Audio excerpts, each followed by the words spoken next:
வணக்கம் மக்களே. கலைஞர் மகளிர் உரிமை தொகை ரூபாய் 1000 2023 மாதம் மாதம் வழங்கப்பட்டுட்டு வந்துட்டு இருக்கு. அந்த வகையில் தகுதி இருந்தும் யாருக்கெல்லாம் மகளிர் உரிமை தொகை பார்த்திங்கன்னா கிடைக்கலையோ அவங்களுக்கான முக்கியமான ஒரு அறிவிப்பு தான் வெளியாயிருக்கு. ஸோ அது என்ன அறிவிப்பு அப்படிங்கிற முழு விவரங்களையும் தெரிஞ்சுக்க வீடியோ கொஞ்சம் கூட ஸ்கிப் பண்ணாமல் கடைசி வரைக்கும் முழுமையாக பாருங்கள். அப்போ தான் இதோட முழு விவரங்களையும் உங்களால் தெரிஞ்சுக்க முடியும். இதுதான் முதன்முறையாக நம்ம வீடியோவை பார்க்குறீங்கன்னா மறக்காமல் நம்ம சேனலை சப்ஸ்கிரைப் பண்ணிவிட்டு அந்த லைக் பட்டனை தட்டி விட்டுருங்க. வாங்க வீடியோக்குள்ளே போகலாம். கலைஞர் மகளிர் உரிமை தொகை திட்டத்தில் பலன் பெறாதவர்களுக்கு தமிழக அரசு சார்பில் குறுஞ்செய்தி அனுப்பப்பட்டுள்ளது. தமிழ்நாடு சட்டமன்றத்தில் 2025 முதல் 2026 நிதியாண்டிற்கான பட்ஜெட் 14ஆம் தேதி தாக்கல் செய்யப்பட்டது. நிதி அமைச்சர் தங்கம் தென்னரசு பட்ஜெட்டை தாக்கல் செய்தார்.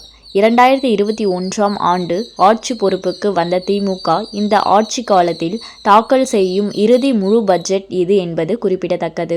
2026 ஆண்டு சட்டமன்ற தேர்தல் வருவதால் அடுத்த நிதியாண்டிற்கான பட்ஜெட் இடைக்கால பட்ஜெட்டாக தாக்கல் செய்யப்படும். இதற்கிடையே பட்ஜெட்டில் கலைஞர் மகளிர் உரிமை தொகை திட்டத்திற்கு 13,807 கோடி ரூபாய் ஒதுக்கப்பட்டுள்ளது. இதுவரை மகளிர் உரிமை தொகை பெற்றிடாத தகுதி வாய்ந்த இல்லத்தரசிகள் இத்திட்டத்தின் கீழ் விண்ணப்பிக்க உரிய வாய்ப்புகள் விரைவில் வழங்கப்படும் என்றும் நிதி அமைச்சர் தங்கம் தென்னரசு அறிவித்தார். வரும் நிதியாண்டில் மகளிர் சுய உதவிக் குழுக்களுக்கு 37,000 கோடி ரூபாய் அளவிற்கு வங்கி கடன் வழங்க இலக்கு நிர்ணயிக்கப்பட்டுள்ளதாகவும் அமைச்சர் தங்கம் தென்னரசு தெரிவித்தார்.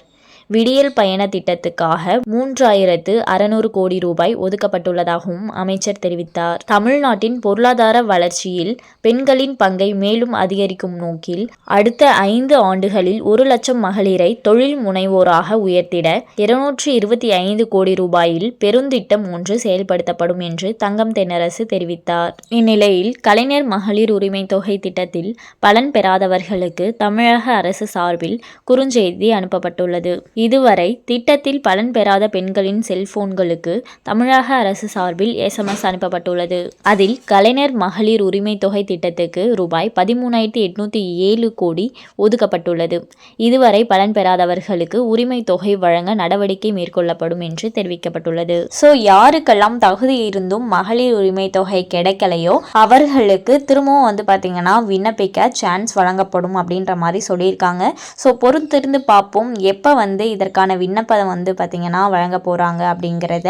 மேலும் இது போன்ற அரசாங்கம் சார்ந்த அனைத்து அப்டேட்களையும் உடனுக்குடனே தெரிஞ்சுக்கணும்னு நினச்சிங்கன்னா மறக்காமல் நம்ம சேனலை சப்ஸ்கிரைப் பண்ணி பக்கத்தில் இருக்க பெல் ஐக்கானை கிளிக் பண்ணி அதில் ஆளுங்கிற ஆப்ஷனை செட் பண்ணி வச்சுக்கோங்க. அப்போ தான் நம்ம அப்லோட் பண்ணுற வீடியோ உடனுக்குடனே உங்களுக்கு நோட்டிஃபிகேஷனாக சேரும். அது மட்டும் இல்லாமல் அந்த லைக் பட்டனை தட்டி விட்டுருங்க. தேங்க்ஸ் ஃபார் வாட்சிங்.